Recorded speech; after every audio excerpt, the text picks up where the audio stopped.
ओम नमो भगवते वासुदेवाय। ओम नमो भगवते वासुदेवाय।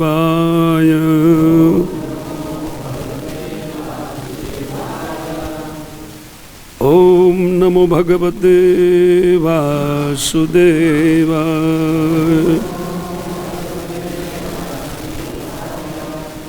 नारायणं नमस्कृत्य नरं चैव नरोत्तमं देवीं सरस्वतीं व्यासं तत् जयमुदीरये। नष्टप्रायेषु भद्रेषु नित्यं भागवत सेवया। भगवतीरुत्तम श्लोके भक्तिर्भवती नैष्टिकी।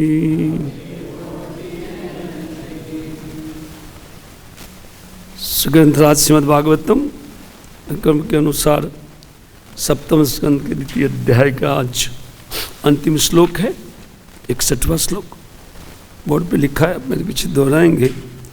शनादुवाच इति दैत्यपतेर्वाक्यं धीतिराकर्ण सस्नुषा पुत्रशोकं क्षणात् त्यक्त्वा तत्वे चित्तमधारयत्। श्रीनारदुवाच श्री नारद मुनि ने कहा, इति इस प्रकार दैत्यपते है असुरों के राजा वाक्यम वाणी को दिति हिरण्यकश्यप और हिरण्याक्ष की माता ने आकर्ण इस बात को सुनकर सस्नुषा हिरण्याक्ष की पत्नी सहित पुत्र शोकम अपने पुत्र हिरण्याक्ष का महान वियोग क्षणात् तुरंत त्यक्त्वा छोड़कर सत्तत्वे जीवन के असली दर्शन में चित्तम हृदय को अधारयत् लगाया। अनुवाद तात्पर्य से श्रीमद् श्री भक्तिवेदांत स्वामी श्रील प्रभुपाद महाराज के द्वारा श्री नारद जी ने आगे कहा कि हिरण्यकश्यप तथा हिरण्याक्ष की माता दिति ने अपने पुत्र वधू अर्थात हिरण्याक्ष की पत्नी ऋषभानु सहित हिरण्यकश्यप के उपदेशों को सुना और तब उसने अपने पुत्र की मृत्यु के शोक को भुला दिया और उसने अपने मन तथा ध्यान को जीवन का असली दर्शन समझने में लगाया।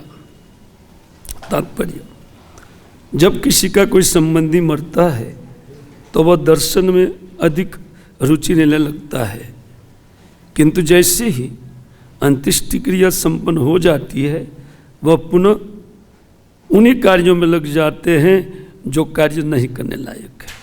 यहाँ तक कि अत्यंत भौतिकवादी दैत्य भी कभी कभी अपने किसी संबंधी की मृत्यु होने पर दर्शन के विषय में सोचते हैं। भौतिकवादी व्यक्ति की इस मनोवृत्ति को श्मशान वैराग्य बोलते हैं। जैसा कि भगवद गीता में पुष्टि हुई है कि 4 प्रकार के लोग आध्यात्मिक जीवन तथा ईश्वर का ज्ञान प्राप्त करते हैं, आर्त, जिज्ञासु, अर्थार्थी तथा ज्ञानी। विशेष रूप से जब कोई भौतिक परिस्थिति से अत्यंत पीड़ित होता है तो वह ईश्वर में मन लगाता है। अतः कुंती देवी ने कृष्ण की प्रार्थना करते हुए यह कहा है कि उन्हें जीवन में सुख की अपेक्षा दुख अधिक पसंद है। भौतिक जगत में सुखी रहने वाला व्यक्ति कृष्ण या ईश्वर को भूल जाता है, किंतु कभी कभी वास्तविक पवित्र आत्मा दुख में रह करके श्री भगवान का स्मरण करता है। अतः महारानी कुंती ने दुख पसंद किया, क्योंकि यह श्री कृष्ण को स्मरण कराने का सुअवसर होता है। जब कृष्ण कुंती देवी के पास से स्वदेश लौट रहे थे तो कुंती देवी ने बड़े ही खेदपूर्वक कहा था कि वे दुख में ही अच्छी थी, क्योंकि कृष्ण सदैव दुख में उनके साथ थे। किंतु अब जब पांडव सिंहासन आरूढ़ हुए हैं तो कृष्ण दूर जा रहे हैं। दुख तो भक्त के लिए भगवान को निरंतर स्मरण करने का एक सुअवसर होता है। तो इस प्रकार श्रीमद् भागवत के 7वें स्कंद के अंतर्गत हिरण्यकशिपु असुराज हिरण्यकशिपु नामक द्वितीय अध्याय के भक्ति वेदांत तात्पर्य यहाँ पूर्ण हो गए। अमज्ञानतिमिरन्दस्य ज्ञानाञ्जनशलाकया चक्षुरुन्मीलितं येन तस्मै श्रीगुरुवे नमः।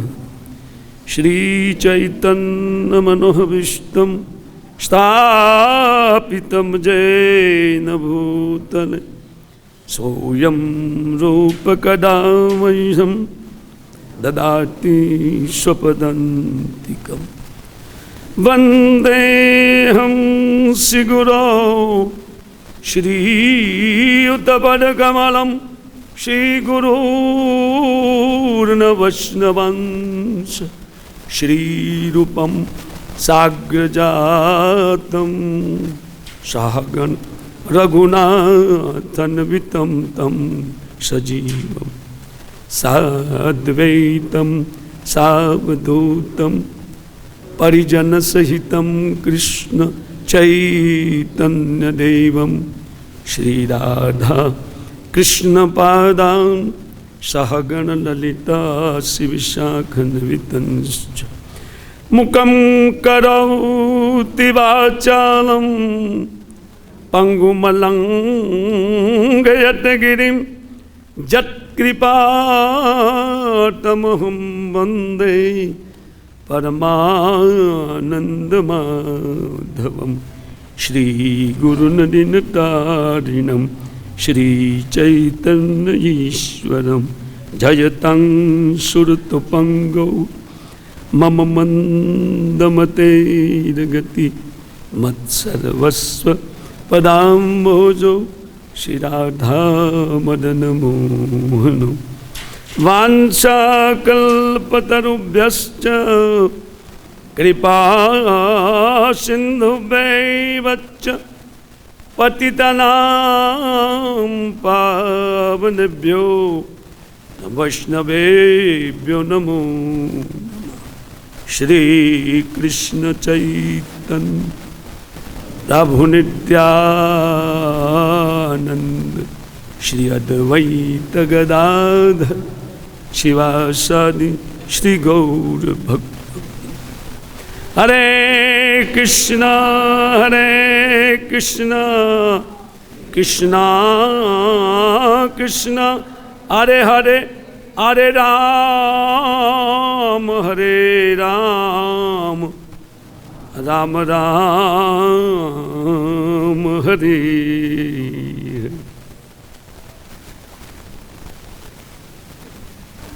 नमः विष्णुपादाय कृष्णपृष्ठाय भूतले श्रीमते भक्तिवेदांत स्वामिनिति नामिने।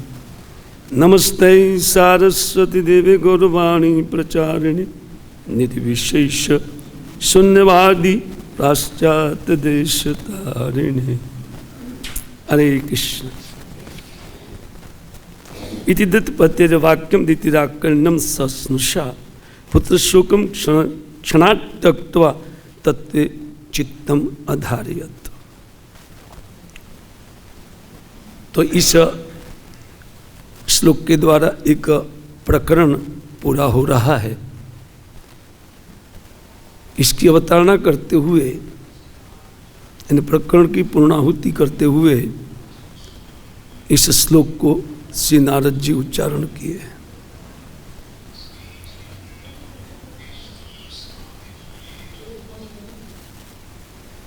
हाँ, थैंक यू।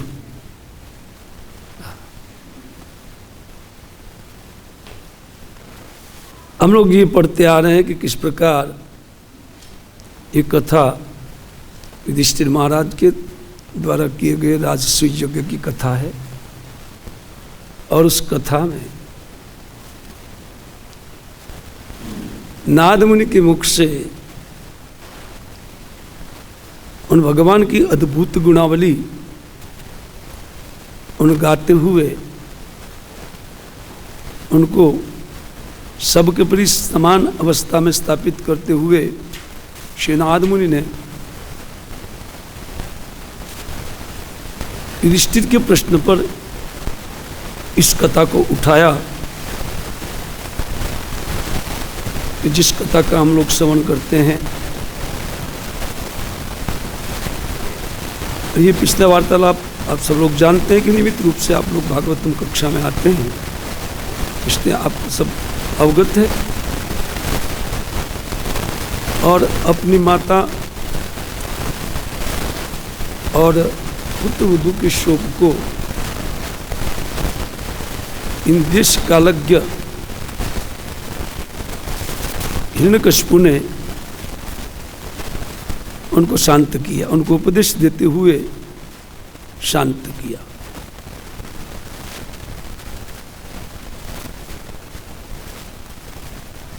एक प्रश्न ये उठ सकता है कि इस दैत्य के द्वारा बोला गया प्रवचन श्रीमद् भागवतम में है,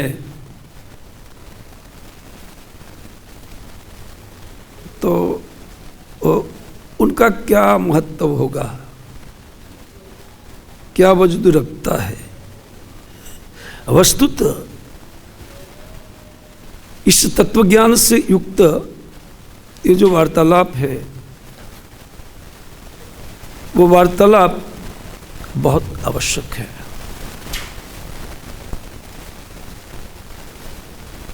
सुनिश्चित भक्त लोग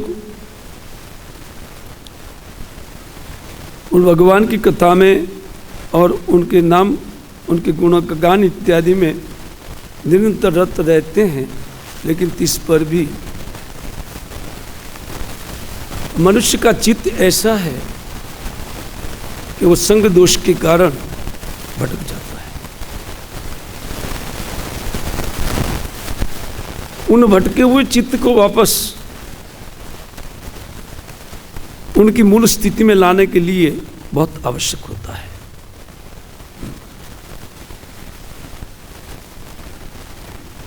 इसलिए श्रील प्रभुपाद महाराज जी के परपट में आप देखेंगे कि बारंबार केवल तत्व की आवृत्ति बहुत ज्यादा किया है, बहुत ज्यादा, है ना, जो कि बहुत आवश्यक होता है कि इस कलयुगी जीव के चित्त को समाहित करके इसी में रखना, कृष्ण कथा वार्ता में रखना, ये बहुत आवश्यक होता है।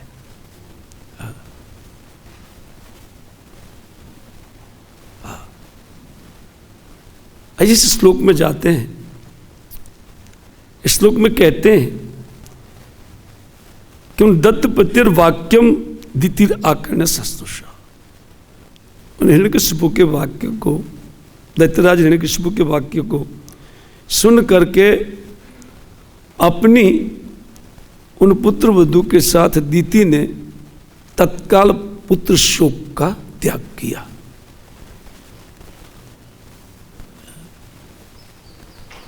अच्छा, शोकान्वित थे तो उनका त्याग किया। तो ये तो शोकान्वित थे, उनका पुत्र चला गया था, इसलिए बाकी हम लोग को कोई शोक नहीं है ना। हम लोग तो आराम से बैठ करके भागवतम श्रवण करते हैं, कोई शोक का कारण नहीं है। लेकिन शोक का कारण नहीं होते हुए भी हमारे चित्त में अहरनिश इन भौतिक कुछ वस्तु के प्रति, संबंधियों के प्रति राग निरंतर चलता रहता है। जो राग भगवान श्री कृष्ण में होना चाहिए, उसी राग हम सांसारिक उन देह दैहिक आत्मक वस्तु को हम समर्पित रखते हैं, इसीलिए हम लोग दुखी रहते हैं।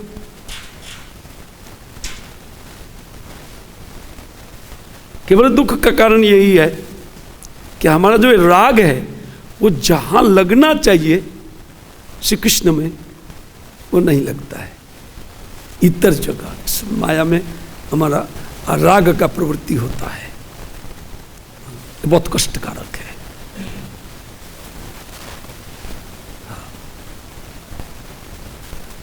खैर इसमें कहते कि तत्व चित्तम अधार्यत पुत्र शोकम तत्क्षणात् तत्काल छोड़ करके उन तत्व में अपने चित्त को या अपने चित्त में उन तत्व को धारण किया। अधार्यत तत्व वस्तु क्या है?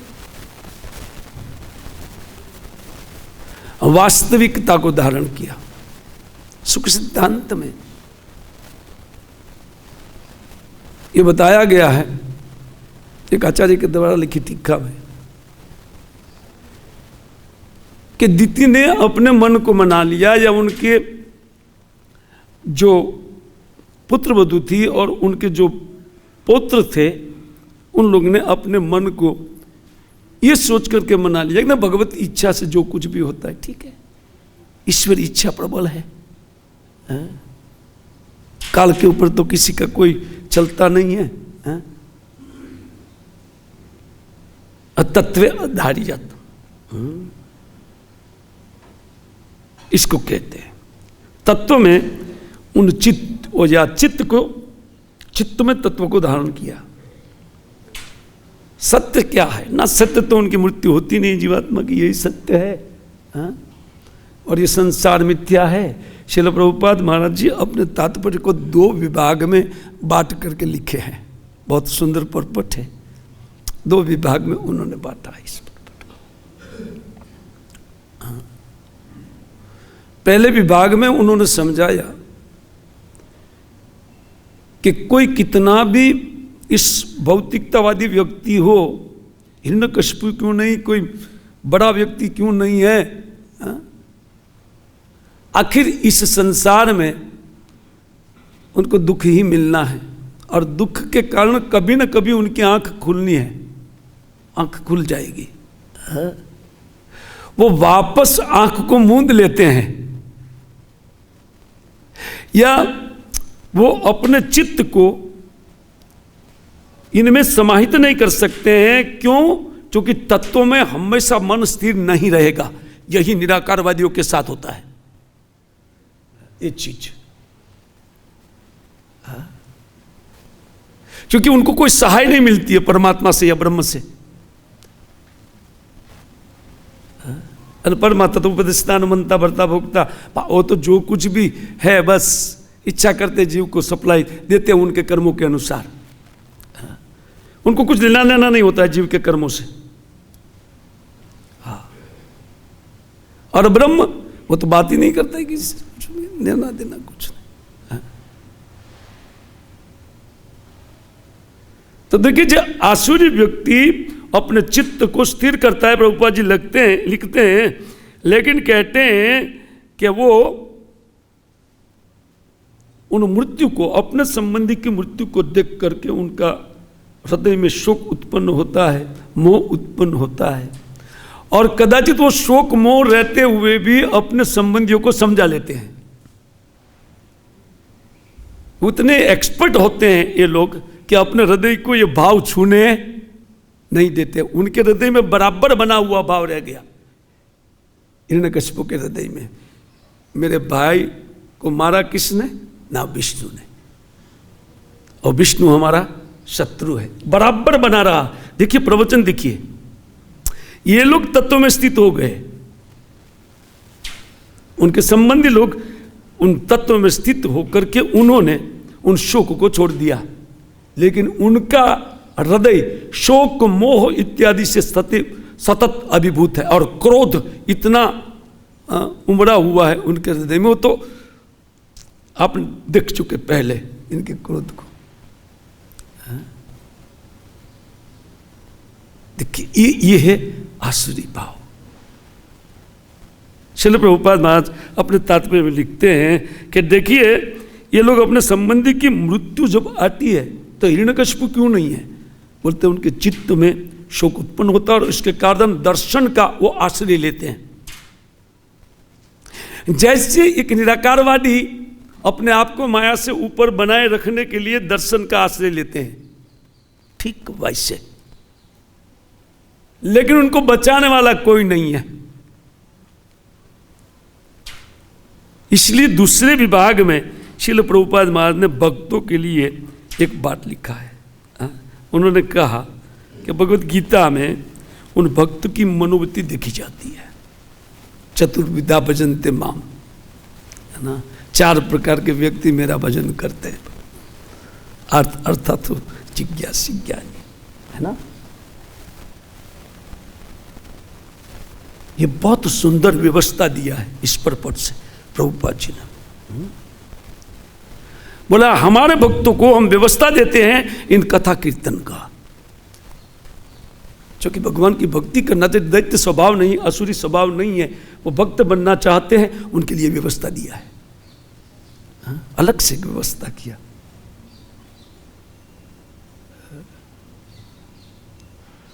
देखिए भगवान के चित्त को भक्त जानते हैं, भगवान की मनसा को भक्त जानते हैं। भगवान इस संसार में क्या चाहते हैं, जीवों को ला करके इन सब योजना को एक भक्त समझता है ना। माया अपनी योजना बनाती है और निराकार या असुर तत्व एक अपनी योजना में स्थित रहते हैं। खैर, लेकिन भक्त लोग का प्रयोजन एक दूसरा होता है। इससे कहते हैं कि इन 4 प्रकार के व्यक्ति भगवान का आश्रय लेते हैं और वो बहुत समझदार, उदारैव सर्वे थे, कहते हैं भगवत गीता में। ये सब उदार चित्त है, क्योंकि भगवान का आश्रय ग्रहण करना उदार चित्त वालों का काम है। संकीर्ण चित्त व्यक्ति है जो कंजूस है, केवल जीवन का भोग करना चाहते हैं और पूरे जीवन के आयुष्य को भोग में ही खर्च करना चाहते, कंजूस है, वो कृपण है। उदार चित्त भगवान के भक्त है। इसलिए बहुत सुंदर व्यवस्था श्रील प्रभुपाद महाराज ने हम लोग को दिया है। देखिए, सतत कथा कीर्तन में रहने से ये तत्व में जो स्थित मन रहता है, उन दर्शन को छोड़ करके एक प्लस पॉइंट आता है उनके पास ना, वो भगवान की देखरेख में आ जाता है, क्योंकि उनकी कथा कीर्तन उनको बहुत प्रिय है, कृष्ण को, और उनको करने वाले जन में भगवान का प्रीति चलता है। उन ब्रह्म की कथा लाख करे कोई निराकारवादी, इससे वो ब्रह्म उनके सहायक नहीं होंगे, क्योंकि ब्रह्म के पास कुछ हृदय है तब ना। और परमात्मा के पास इतना लेखा जोखा के अनुसार देते रहते हैं, उनका कुछ लेना देना नहीं है पब्लिक का, उनका कर्म का हिसाब वो देखने वाला व्यक्ति है, वही डिपार्टमेंट उनके पास है। लेकिन श्री भगवान अपना व्यक्ति को देखते हैं। किसको ना? उनकी कथा कीर्तन श्रवणकारी व्यक्ति को देखते हैं। इसीलिए भक्तों को चाहिए कि सतत कथा कीर्तन में ही मति बनाए रखें। अगर हम बचना चाहते हैं, देखिए ऐसा नहीं कि हमारा चित्त भी बाहर बहिर्गत नहीं होता है, होता है। साधक कोई भी मार्ग का हो, उनका चित्त उन माया के द्वारा बहिर्गत होता है, किया जाता है स्पेशली, इसलिए तो माया है। लेकिन हमें ध्यान रखना चाहिए कि कैसे चित्त जाता है बाहर।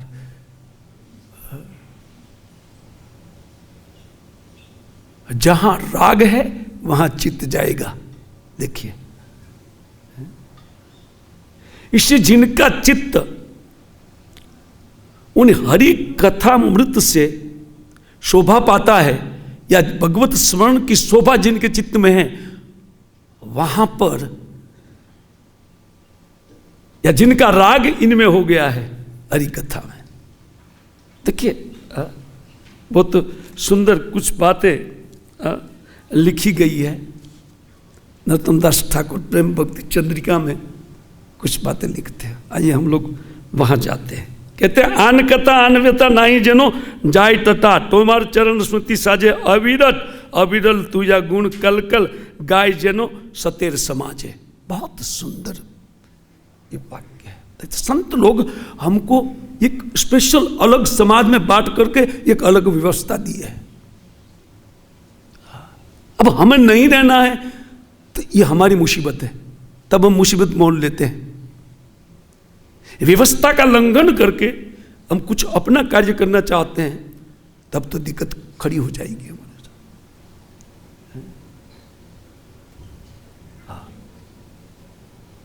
मैं पर्पट के अनुसार बिल्कुल जा रहा हूं, आप देख रहे हैं।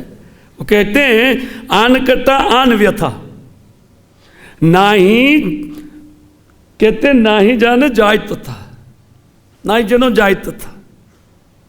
व्यक्ति को चाहिए कि कृष्ण कथा को छोड़कर और कृष्ण व्यथा जहां मिलती है उनको छोड़कर सांसारिक कथा और सांसारिक व्यथा में नहीं जाना चाहिए। सांसारिक कथा सांसारिक व्यथा लाएगी लाएगी लाएगी। कितना भी समझदार हुआ है भक्त, देखिए चित्त को बचाने वाले भगवान हैं। हमारे चित्त का रक्षण करने वाले जिनकी कथा श्रवण करते हैं ना, वही अगर उनका रक्षण नहीं रहा तब हमारे लिए बहुत दिक्कत खड़ी हो जाएगी। यदि भी भगवान महाकरुणामय व्यक्तित्व है, इसलिए वो होने नहीं देते हैं। एक बार जो भगवान को बोल देता है कि कृष्ण मैं आपका हूं, उनके बाद में भगवान उनको छोड़ते नहीं है। लेकिन जितना देर यहां लगेगा इस संसार में, उतना दुख ज्यादा झेलने के लिए हम मजबूर हैं। तो बुद्धिमान व्यक्ति को इस त्रिपदी में जो लिखा है उन व्यवस्था का पालन करना पड़ेगा। हाँ, क्या बोलते हैं ना, नाई जेनो जाय तथा। कहते हैं कि इन कथा को छोड़ करके मेरा मन कहीं भीतर दूसरी जगह ना जाए, भगवान को प्रार्थना करते हैं। प्रेम भक्ति चंद्र क्या प्रार्थना है। ठाकुर महाशय ये प्रार्थना करते हुए कहते हैं, देखिए जैसे ही हमारा चित्त इन व्यवस्था को छोड़ता है, वो तुरंत व्यथा आ जाती है। क्योंकि सांसारिक कथा हमारे मुख में आ जाती है और श्रवण में सांसारिक कथा बढ़ती है, तो सांसारिक व्यथा का आना बहुत आवश्यक है। वो आएगी ही आएगी, हम लाएगी दो करके हम लाएंगे उनको। क्योंकि हमारा जो मन है ना, वो दर्पण की भांति है। अगर हम ऐसे कुछ जनों के संगति में पड़ेंगे कि जहां सांसारिक वार्ता ज्यादा होता है, तो वो मन आईने की तरह है, वो रिफ्लेक्स करेगा, तो वो तुरंत वो ग्रहण करेगा उनको। सॉरी, रिफ्लेक्स नहीं, ग्रहण करेगा। हमारा मन का जो आईना है वो ग्रहण कर लेता है, और उनके ग्रहण से उन विषयी का वार्तालाप सुन करके हमारा चित्त में विषया अभिनिवेश उत्पन्न होता है।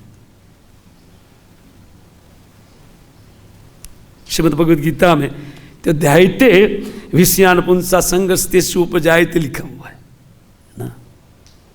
ये शोक मोह जितना भी होता है वो केवल चित्त के राग के कारण होता है। वो चित्त का राग हमारा सांसारिक संबंध में है ना। और जहां चित्त रागान्वित है उनकी कथा को हम श्रवण करना चाहते हैं। अभी हमें कृष्ण कथा में राग उत्पन्न नहीं हुआ है, लोभ उत्पन्न नहीं हुआ है। और आप सब लोग जानते हैं कि उन कृष्ण कथा का लोभ कैसे उत्पन्न किया जाए, बारंबार उनको रिपीट सुनने के द्वारा। और सुनी हुई कथा को बार बार श्रवण करना भले तत्व कथा क्यों नहीं है, उनको बार बार रिपीट बस चाहिए। यही व्यवस्था देते हैं। जैसे नरोत्तमदास ठाकुर ने व्यवस्था दी है, वो अपने मन को कहते तुम्हारे चरण स्मृति साजे। ये प्रभु मेरा मन सदैव आपके स्मरण की शोभा से युक्त हो,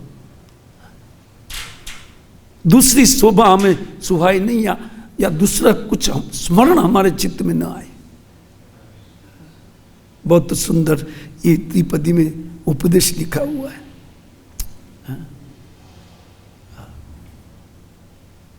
हम कितना भी प्रयास करेंगे अपने ज्ञान के बल पर कि मैं कथा जानता हूं, मैं यह जानता हूं, मैं वह जानता हूं, हवा हो जाएगा 1 सेकंड में। हवा 1 सेकंड नहीं लगाएगी माया, 1 सेकंड नहीं देती, हवा कर देगी उसी चित्त को। कृष्ण कृपा ही और वैष्णवों का कृपा ही हमारे लिए सब कुछ है, सब कुछ। क्योंकि विषयों के ध्यान में चित्त हो जाता है, फिर सब कुछ बंधन का कारण हो जाता है। सब कुछ वो राग इत्यादि उनसे आता रहता है। नहीं, इसी को श्रीमद् भागवतम में श्री ब्रह्मा जी ने वर्णन किया न तावद रागादयस तेनस तावत कारागृहम गृहम तावन मोहो अंग्रि निगड़ो यावत कृष्ण न ते जना। वो भगवान को प्रार्थना में, अपनी प्रार्थना में कहते हैं कि हे भगवान, ये जीव का चित्त जब तक आपके चरणों में रागान्वित नहीं होता है तब तक कहते हैं कि ये गृहस्थी उनके लिए कारागृह है, और राग इत्यादि उन दस्यु की तरह काम क्रोध मद लोभ मोह उस रागान्वित चित्त को खाते हैं। हाँ, ये काम क्रोध मद लोभ जितने हमारे चित्त में है वो क्यों नाश्ता करते हैं हमारे चित्त का? बैठ करके आराम से नाश्ता करेगा। अगर भगवान का स्मरण नहीं है चित्त में तो फेस्टिवल मनाएंगे ना, क्योंकि यही प्राण है। भगवान का स्मरण मन के लिए प्राण है। और जैसे प्राणहीन देह को कुत्ते नोचते हैं, और जिसमें प्राण है उनके पास नहीं भटकेंगे कुत्ते इत्यादि। उसी प्रकार इस स्मरण रूपी जो प्राण है, कृष्ण स्मृति रूपी प्राण, जो कृष्ण कथा से, उन लीला कथा, उनका गुणगान से जो कृष्ण स्मरण उत्पन्न होता है, उन स्मरण मिलता है, उन स्मरण के प्रति राग उत्पन्न हो जीव का, जो राग संसार में है। इसलिए भक्तिविनोद ठाकुर इत्यादि अपने कीर्तन में गाते हैं।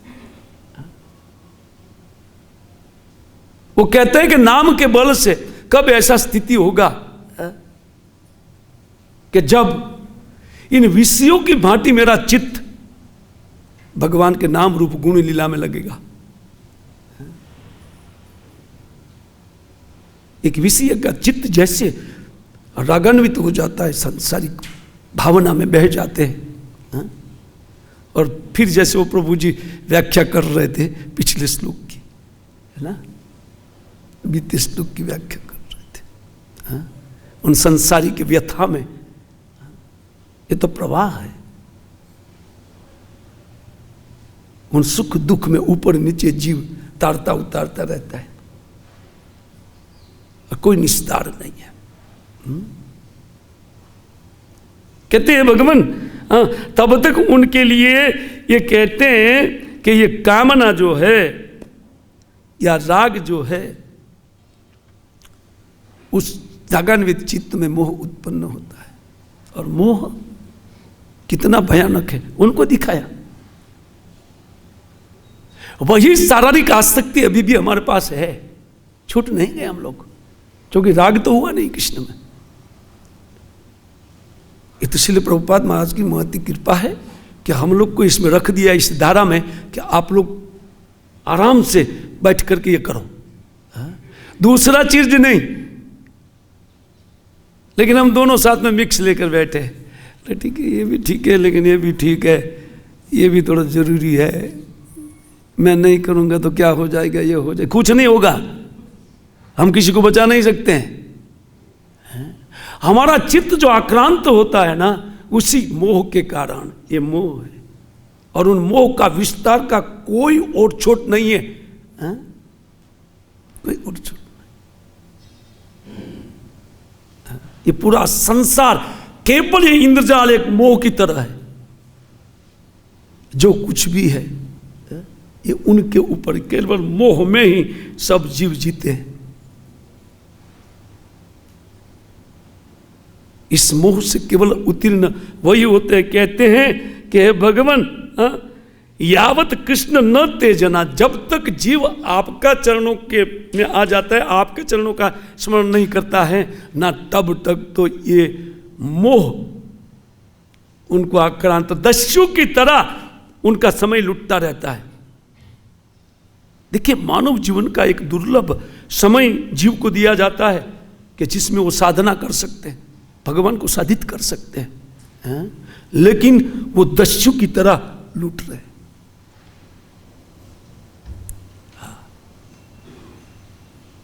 तो लूटेंगे, और तब तक घर गृहस्थी उन बेड़ियों का फंदा है, पैर में पड़ी। बाकी घर गृहस्थी बहुत ग्रस्त भक्त है ना, लेकिन कोई फंदा नहीं, कोई बेड़ी नहीं उनके पास, क्योंकि उनका चित्त न भगवान में उन्होंने समाहित कर लिया, अपने चित्त को भगवान में लीन कर लिया। अब इस चित्त में काम, क्रोध, मद, लोभ, मोह होता ही नहीं है। देखिए, पूरा जो ये जो उपाख्यान नारद मुनि बता रहे हैं, वस्तुतः इतिहास है, और इतिहास में उपाख्यान इत्यादि दिया गया है केवल इसलिए हमारे लिए। वो तो अपनी माँ को समझाते, तत्व में चित्त धारण कर लिया, जो भी तत्व हो उनके लिए, उसमें वो चित्त में, उनके चित्त में धारण हो गया, लेकिन तत्काल निकल जाएगा। ये भी प्रभुपाद जी लिखते हैं, ये आसुरी प्रवृत्ति है। भक्तों को इतना तत्काल निकलने नहीं देना चाहिए, वैराग्य को, उसको उत्तरोत्तर उस वैराग्य का मंथन करते हुए उनमें से जो क्रीम निकलता है भक्ति रूपी, उस भक्ति रूपी क्रीम को हासिल करना चाहिए।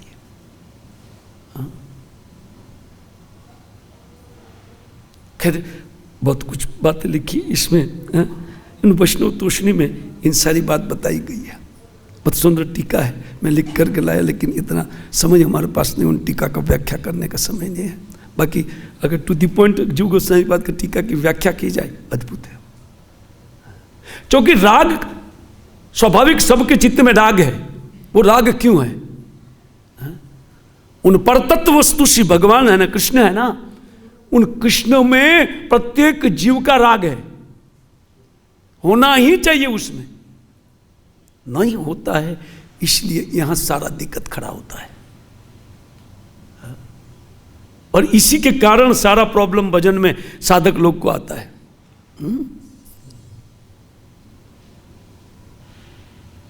वो विधि भक्ति का याजन तक नहीं होने देता है, इसलिए तत्वों में स्थिर रहना बहुत आवश्यक है। बारंबार उनका आलोचना और बारंबार इसी के ऊपर विचार सतत, हमारे चित्त को हम तंदुरुस्त रख सकते हैं। तंदुरुस्त अवस्था में भजन होगी। हाँ, भगवान का जो चिंतन होता है, भजन होता है, वो जब चित्त की तंदुरुस्त अवस्था होती है, संसार का राग इत्यादि नहीं होता है, वो उनकी तंदुरुस्त अवस्था है ना।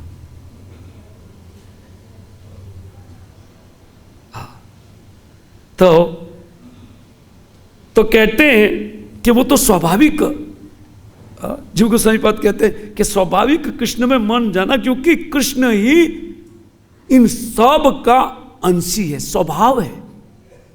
लेकिन उनको जबरदस्ती हम लोग यहां रखना चाहते हैं। आप बोलेंगे नहीं नहीं हम जबरदस्ती रखना नहीं चाहते, हमारा स्वभाव ऐसा बन गया है। ठीक, स्वभाव बन गया है, तो स्वभाव बन जाने के बाद अगर कहीं से पता चल गया कि उल्टा स्वभाव बन गया है, तो फिर तो हम सीधा चलना चाहिए, लेकिन फिर भी नहीं होता है। ऐसा नहीं विधि भक्ति के साधक जिनका चित्त अभिनिविष्ट हो गया है भगवान में, उन एक रागानुगा भक्त में पर ये दिखाई देता है, चाहता है चित्त। इसलिए तत्व आलोचना बहुत आवश्यक है। इसलिए इन मृत्यु के टाइम जो दुख होता है, उन दुख की आलोचना इत्यादि सामने आती है। भागवतम में इन सारी बातों को लिखा गया है। उन साधक भक्तों के चित्त को व्यवस्थित रखने के लिए, हरि कथा में उनकी व्यवस्था बनाए रखने के लिए इन सारे कथानक को दिया गया, इतिहासों को, कथाओं को इसमें इसलिए दिया गया। क्योंकि वस्तु तो जो चित्त है ना, उन चित्त में हम जैसा चिंतन करेंगे वैसा ही तो हमें फल मिलेगा, है ना। तो देखा जाता है। आप सोचिए कितना सुंदर डिजाइन बदली करके दे रहे हैं जीव का। आप तो सब भक्त जानकार है, भगवत गीता की उक्ति भी आपको जब वापिस सुनवाऊं तजतन्ते मालूम है। आराम से स्त्री की चिंता से स्त्री शरीर मिल जाएगा, और स्त्री पुरुष की चिंता करे तो पुरुष शरीर मिल जाएगा आराम से। चिंतन, ये चिंतन इतना प्रबल है। देखिए जितना भी आविष्कार ये संसार में निकला है ना, वैज्ञानिक जो भी वैज्ञानिक लोग निकाले, ये चिंतन के कारण है। उन्होंने बढ़िया से चिंतन किया इस वस्तु के ऊपर। सोचिए भौतिक शक्ति के साथ इन मन को चिंतन में जोड़ने से क्या क्या आविष्कार निकलता है, कितनी अद्भुत अद्भुत चमत्कारिक वस्तु निकलती है उस चित्त से। और चिन्मय जब दिव्य वस्तु के चिंतन में चित्त को लगाएंगे कंटिन्यूअस,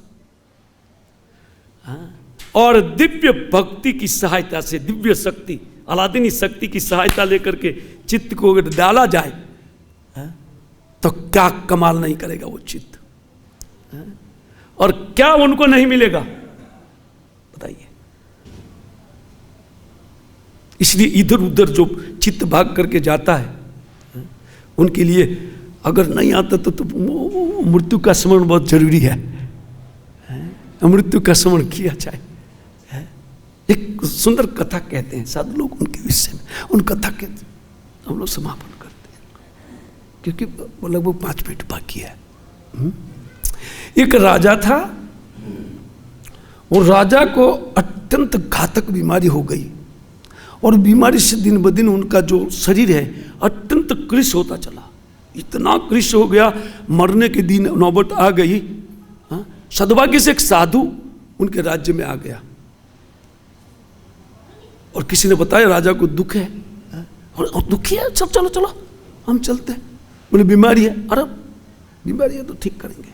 वो आ करके उनके पास जा करके उन्होंने कुछ जड़ी बूटी दिया, उन जड़ी बूटी का रस पिलाना चालू किया। डोज देते ही वो राजा का शरीर वापस तंदुरुस्त होने लगा, और इतना तेज आने लगा, उनकी इंद्रियों का जो बल है, ओजस, वो ओजस इत्यादि मन का बल बढ़ने लगा, चित्त का बल बढ़ने लगा। लेकिन साथ में चित्त में विकार भी बढ़ने लगे। और जैसे उनको जो पिलाते ने दवाई, तो जो दवाई इनको दिया जाता था, सेम दवाई 3 गुना डोज स्वयं साधु उनके सामने लेते थे। 1 डोज उनको देते थे, 3 गुना डोज स्वयं लेते थे। और जब इस प्रकार विकृत मन होने लगा राजा का, सुंदर वैराग्य में स्थित था और विकृत होने लगा मन, तो मन की विकृति उन्होंने साधु के पास, बोले साधु है ना, तो उन्होंने कह दिया महाराज, बोले कैसा लग रहा है आपको? 2-3 दिन लेने के बाद तुरंत पूछा कैसा लगा? तो नहीं, बहुत तंदुरुस्ती आने लगा, लेकिन मेरा चित्त बहुत गड़बड़ करता है, कि उनमें विकार भी उत्पन्न होने लगा है नाना प्रकार का। और आप 3 गुना डोज लेते हैं, लेकिन आप में ये विकार उत्पन्न क्या कारण है? इसका कारण क्या है? मैं देखता हूं मेरे सामने आप 3 गुना डोज पीते हैं इसी दवाई का। ये तो 1 डोज देकर के आप फिर 3 गुना डोज आप लेते। आश्चर्य है कि आप में तो बोलते उसको वो बात तो मैं बाद में बताऊंगा, लेकिन सबसे पहले महाराज आपने हाथ लंबा करके बोला ना मुझे, तो आपके हस्त में मैंने एक रेखा को दिया, देखा मृत्यु रेखा, मृत्यु का योग आपके हाथ में दिखाई पड़ा महाराज। आज से ठीक 1 महीने के बाद आपका मरण है। तो जब ऐसा कहा कि आपका मरण है और फिर डोज चालू रखा उतना ही, सेम डोज ना, उन्होंने कहा तो कोई उपाय बताइए। उपाय बोले उपाय है तो डोज को बढ़ाना पड़ेगा, आप और ज्यादा डोज ले लीजिए। तो उनको भी अपनी तरह पूर्ण डोज देने लगे साधु, और इन डोज से तो तेज से उनका शरीर फटने लगा महाराज का। लेकिन साधु ने 4-5 दिन जाने के बाद और पूछा ना कैसा तबीयत ठीक? बोले आप देख रहे हैं वो तेज तो और ज्यादा डोज लेता हूं तो तेज तो बढ़ रहा है, लेकिन आपका चित्त कहते हैं क्या अविरत ब्रह्मचर्य का पालन आप कैसे कर पा रहे हैं इस दूध से? ये पूछा था पहले ना उन्होंने। ठीक बोलते हैं महाराज उसका कारण है। उन्होंने कहा कि देखो महाराज 1 महीने के बाद मृत्यु होने वाला है ना, 1 महीने के बाद है ना, आज चिंता का क्या कारण है? 1 महीना मजा कीजिए आप। बोले 1 महीने के बाद मरना है ना? बोले महाराज आपको 1 महीने के बाद मृत्यु का चिंता है, मैं रोज मृत्यु को याद करता हूं, इसलिए डोज कितना भी लूंगा ना कोई फर्क नहीं गिरेगा। तत्व विचार बहुत जरूरी है। जब इस अध्याय का ये अंतिम श्लोक है तो उसका जो निष्कर्ष है उनके ऊपर चर्चा करना चाहिए, इसलिए मैंने इसके ऊपर चर्चा उठाया। ये बहुत आवश्यक है, इसलिए बार बार मृत्यु को जो अपने सामने देखने वाला व्यक्ति है ना, उनका साधन भजन बहुत सुष्ठु चलता है। हरे कृष्णा। घड़ी मेरे आगे रखा हुआ है, एक घड़ी इधर एक घड़ी सामने। ग्रंथराज श्रीमद् भागवतम की जय, श्रील प्रभुपाद महाराज की जय। अगर किसी का कोई प्रश्न है तो बाद में मुझे मिले।